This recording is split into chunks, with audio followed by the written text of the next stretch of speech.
warahmatullahi wabarakatuh. Halo, balik lagi dengan saya Kamila Chandra Kurnia, NIM 18141018. Di video kali ini saya akan menjawab soal UTS dari mata kuliah Pasar Modal Syariah. Oke, langsung aja kita ke pertanyaan yang pertama. Jelaskan definisi Pasar Modal Syariah dan ceritakan tonggak sejarah kelahiran Pasar Modal Syariah Indonesia. Definisi pasar modal sesuai dengan Undang-Undang Nomor 8 Tahun 1995 tentang Pasar Modal atau UU PM adalah kegiatan yang bersangkutan dengan penawaran umum dan perdagangan efek, perusahaan publik yang berkaitan dengan efek yang diterbitkannya, serta lembaga dan profesi yang berkaitan dengan efek. Berdasarkan definisi tersebut, terminologi pasar modal syariah dapat diartikan sebagai kegiatan dalam pasar modal sebagaimana yang diatur dalam UU PM yang tidak bertentangan dengan prinsip syariah. Oleh karena itu, pasar modal syariah bukanlah suatu sistem yang terpisah dari sistem pasar modal secara keseluruhan. Secara umum, kegiatan pasar modal syariah tidak memiliki perbedaan dengan pasar modal konvensional. Namun, terdapat beberapa karakteristik khusus pasar modal syariah, yaitu bahwa produk dan mekanisme transaksi tidak bertentangan dengan prinsip-prinsip syariah.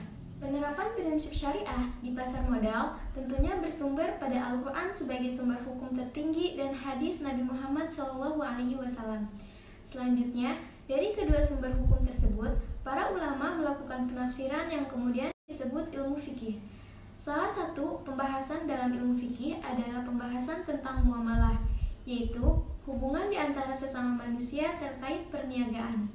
Berdasarkan itulah, kegiatan pasar modal syariah dikembangkan dengan basis fikih muamalah. Konsep inilah yang menjadi prinsip pasar modal syariah di Indonesia. Sejarah pasar modal Indonesia dimulai dengan diterbitkannya Reksadana Syariah oleh PT Dana Reksa Investment Management pada tanggal 3 Juli 1997. Selanjutnya, Bursa Efek Indonesia bekerjasama dengan PT Dana Reksa Investment Management meluncurkan Jakarta Islamic Index pada tanggal 3 Juli tahun 2000 yang bertujuan untuk memadu investor yang ingin menginvestasikan dananya secara syariah.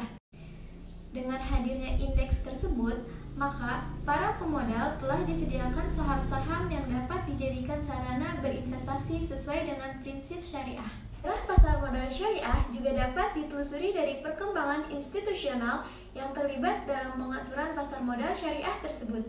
Perkembangan tersebut dimulai dari MOU antara Bappepan dan DSN MUI pada tanggal 14 Maret 2003. MOU menunjukkan adanya kesepahaman antara Bappepan dan DSN MUI untuk mengembangkan pasar modal berbasis syariah di Indonesia. Pasar modal syariah mencapai tonggak sejarah baru dengan disahkannya UU Nomor 19 Tahun 2008 tentang Surat Berharga Syariah Negara atau SBSN pada tanggal 7 Mei 2008. Undang-undang ini diperlukan sebagai landasan hukum untuk menerbitkan Surat Berharga Syariah Negara atau Sukuk Negara pada tanggal 26 Agustus 2008. Untuk pertama kalinya, pemerintah Indonesia menerbitkan SBSN seri IFR 0001 dan IFR 0002. Pada tanggal 30 Juni 2009, Bappepam LK telah melakukan penyempurnaan terhadap peraturan Bappepam LK Nomor 9A13 tentang penerbitan efek syariah dan 2K1 tentang kriteria dan penerbitan daftar efek syariah. Pertanyaan nomor 2. Jelaskan perbedaan antara akad musyarakah dan akad mudharabah pada pasar modal syariah. Musyarakah itu akad kerjasama yang kedua belah pihak sebagai pemodal atau juga sebagai pengelola. Ada juga yang menyebutkan akad ini dengan syirkah. Akad ini, para pihak menyertakan modalnya dalam menjalankan usaha bersama. Modal dalam hal ini dapat dalam bentuk uang, keterampilan, atau pekerjaan. Modal yang disertakan dalam hal ini bisa sama antara satu pihak dengan pihak lain, bisa juga berbeda. Mudharabah itu kerjasama berdasarkan prinsip bagi hasil yang dilakukan antara dua pihak atau lebih, yang salah satu atau lebih di antara mereka sebagai pemodal atau sohibul mal dan yang lainnya sebagai pengelola atau mendorib. Di sini, pemodal harus memberikan modal dalam bentuk uang, barang yang berharga lainnya. Tidak boleh modal di sini dalam bentuk material, sedangkan mudharib dalam hal ini memiliki keterampilan dalam mengelola bisnis. Pertanyaan yang ketiga, jelaskan beberapa kaidah fikih muamalah yang sering digunakan di pasar modal syariah. Kaidah yang pertama, Pada dasarnya, segala bentuk muamalah adalah mubah. Dijelaskan dalam hadis yang artinya, pada dasarnya atau asalnya, pada segala sesuatu atau pada persoalan muamalah, itu hukumnya mubah, kecuali jika ada dalil yang menunjukkan atas makna lainnya. Kaidah yang kedua, muamalah dilakukan atas dasar sukarela tanpa mengandung unsur-unsur paksaan. Dijelaskan dalam Al-Quran surat An-Nisa ayat 29 yang artinya, hai orang yang beriman, janganlah kamu saling memakan harta sesamamu dengan jalan yang batil, kecuali dengan jalan perniagaan yang berlaku dengan suka sama suka di antara kamu. Dan janganlah kamu membunuh diri kamu sekalian. Sesungguhnya Allah adalah Maha Penyayang kepadamu. Kaidah yang ketiga, muamalah dilakukan atas dasar pertimbangan, mendatangkan manfaat dan menghindari mudarat dalam bermasyarakat. Dijelaskan dalam hadis yang artinya dari Ubaidah bin Samit bahwasannya Rasulullah SAW bersabda, menetapkan tidak boleh berbuat kemudaratan dan tidak boleh pula membalas kemudaratan.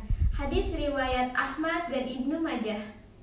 Kaidah yang keempat, muamalah dilaksanakan dengan memelihara nilai-nilai keadilan, menghindari unsur-unsur penganiayaan dalam pengambilan kesempatan. Dijelaskan dalam Al-Quran surat Al-Baqarah ayat 279 yang artinya, maka jika kamu tidak mengerjakan atau meninggalkan sisa riba, maka ketahuilah bahwa Allah dan Rasul-Nya akan memerangimu. Dan jika kamu bertaubat atau dari mengambil riba, maka bagimu pokok hartamu, kamu tidak menganiaya dan tidak pula dianiaya. Pertanyaan nomor 4. Jelaskan definisi dari fatwa dan jelaskan peranan dari Dewan Syariah Nasional Majelis Ulama Indonesia pada pasar modal syariah. Langsung aja, secara bahasa, fatwa adalah penjelasan atau penerangan. Menurut kitab Mutaib Ulin Nuha fi Syargoyah Al-Muntaha, fatwa adalah penjelasan hukum syar'i kepada penanya dan atau sifatnya tidak mengikat.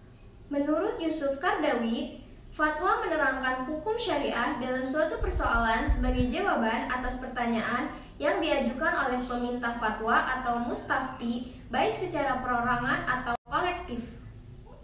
Menurut Peraturan Presiden Nomor 151 Tahun 2014 tentang Bantuan Pendanaan Kegiatan Majelis Ulama Indonesia atau Perpres 151/2014 adalah wadah musyawarah para ulama, pemimpin dan cendekiawan muslim dalam mengayomi umat dan mengembangkan kehidupan yang islami, serta meningkatkan partisipasi umat Islam dalam pembangunan nasional.